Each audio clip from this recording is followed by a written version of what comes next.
যুক্তরাষ্ট্র ও ইসরায়েলের যৌথ হামলায় ইরানের সর্বোচ্চ নেতা আয়াতুল্লাহ আলী খামেনি নিহত হওয়ার পর প্রতিশোধ নিতে পাল্টা আক্রমণ চালায় ইরান।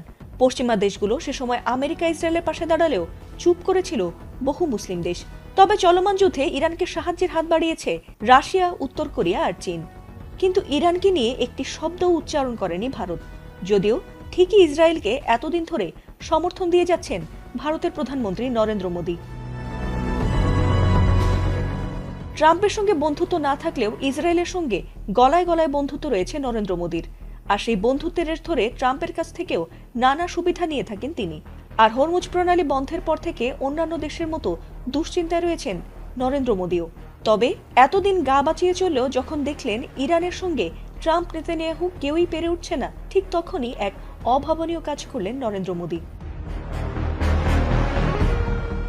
ইতোপূর্বে ইরানের বিষয়ে একদম চুপ থাকলেও নিজের সুবিধা আদায়ে এবার ইরানকেই নিজেদের পাশে চাইলেন ভারতের প্রধানমন্ত্রী নরেন্দ্র মোদী। আর তাই সবাইকে চমকে দিয়ে হঠাৎই ইরানের প্রধানমন্ত্রী মাসুদ পেজেশকিয়ানকে ফোন করে বসলেন মোদী। আর ঠিক এমনটা প্রকাশ পেতেই নড়ে চড়ে বসেছেন নেটিজেনরা। ইরানের দুঃসময়ে পাশে এসে না দাঁড়ানোয় এমনিতেই বেশ সমালোচিত ছিলেন নরেন্দ্র মোদী। তবে সেই সমালোচনার তোয়াক্কা না করে এবার মাসুদ পেজেশকিয়ানের সঙ্গে ফোনে কথা বলেছেন মোদী। আর সেই বিষয়টি নিজেই সামাজিক মাধ্যম এক্স হ্যান্ডেলে জানিয়েছেন তিনি।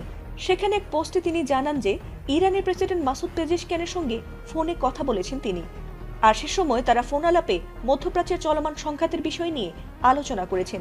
এছাড়াও তিনি উত্তেজনা বৃদ্ধি এবং বেসামরিক মানুষের প্রাণহানির ঘটনায় গভীর উদ্বেগ প্রকাশ করেছেন। সেই পোস্টে মোদী আরও বলেন, ভারত শান্তি ও স্থিতিশীলতার প্রতি তার প্রতিশ্রুতি পুনর্ব্যক্ত করেছে এবং সংকট সমাধানে সংলাপ ও কূটনৈতিক পথ অনুসরণের আহ্বান জানিয়েছে।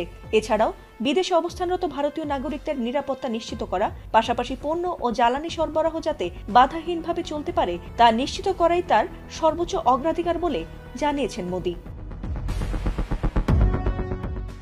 ফাতিমা সুলতানা, এটিএন বাংলা।